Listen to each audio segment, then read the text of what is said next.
Hello အားလုံးပဲမင်္ဂလာပါရှင်ဒီနေ့ vlog လေးကတော့ကြောင်မတွားခင်မနက်ခင်းဘာတွေလုပ်လဲဆိုတာကိုရိုက်ပြထားတဲ့ vlog လေးပဲဖြစ်ပါတယ်ရှင်အရင်ဆုံး AR ကိုသိမ်းနေပေါ့နော်အဲ့ဒါပြီးလို့ရှိရင်တော့ဘာမှမလုပ်ခင်မှာရေတစ်ခွက်တောက်လိုက်ပါတယ်တစ်ခွက်တောက်ပြီးတော့မှပဲကျမရဲ့ morning လေးကိုစတင်ပါတယ်အဲ့ဒါပြီးလို့ရှိရင်တော့ကျမကမိုက်တီလေးနဲ့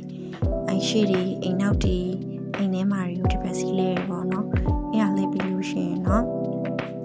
ရှင်နေဦးကျဲတယ်ပြီးတော့ထမင်းဦးကျဲပါတယ်ကျမအကြောင်းကိုထမင်းရိုက်ထုတ်သွားဖြစ်တဲ့အတွက်ကြောင့်မလို့မနက်ခင်းအရာထားနဲ့ထမင်းဦးအရင်ဆုံးကျဲပေါ့နော်ကျမမှုနေပဲစားလို့ရှိရင်အရန်ဦးစီးကြီးရဲ့အတွက်ကြောင့်မလို့ခုရပိုင်းတော့ချောင်းကိုထမင်းရိုက်ထုတ်ပြီးတော့ပဲသွားဖြစ်တယ်ပေါ့နော်ထမင်းရိုက်ထုတ်ပြီးတော့ပဲသွားတာပို့ပြီးတော့စီသက်တာရယ်ပြီးတော့မျက်နှာတက်လိုက်တယ်မျက်နှာတက်ပြီးရနေရှင်တို့စုရနေကွက်တီပဲဆိုရအတွက်ကြောင့်မို့အရင်ရောမဆောင်ရဘူးပေါ့နော်ဒါဆိုကိုကအလုပ်ဒီလဲပြီးတဲ့အတွက်ကြောင့်မလို့မျက်နှာအရင်တက်လိုက်ပါတယ်ဒါပြီးတော့အရေးကြီးဆုံးဖြစ်တဲ့မနက်ခင်းဖျားကြော့တာပါမနက်ခင်းကိုဖျားကြော့ပြီးမှကျမအတွက်ကတော့မနက်ခင်းလေးကအရင်ကိုပြည့်စုံသွားတယ်လို့ခံစားရရပေါ့နော်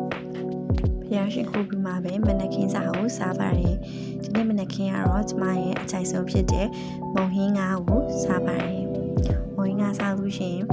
ရေပတိမထည့်ပဲနဲ့တမယာသီးစီပဲညှစ်စားတဲ့သူတွေရပေါ့နော်မုံဟင်းငါးတော့ပဲချိန်စားစားအရန်ကိုကြိုက်တဲ့အစားအစာပေါ့နော်စားကြပါအောင်ရှင်ဒါတော့ကျမရဲ့ဖေကမုတ်တီတုပ်စားပေါ့နော်ခဏနာပြီးရင်တော့ရေချိုးပါတယ်ရေချိုးပြီးတဲ့အခါမှာထမင်းညလည်း ready ဖြစ်နေပါပြီ။ကျောင်းသားဖို့အတွက်လည်း ready ဖြစ်နေပါပြီ။ဒါဆိုလို့ရှိရင်တော့ကျောင်းလေးတောင်းလိုက်ပါအောင်မယ်။ vlog လေးကိုဆုံးဖြတ်ကြည့်ပြတဲ့အားလုံးကျေးဇူးများကြီးပဲတင်ပါတယ်ရှင်။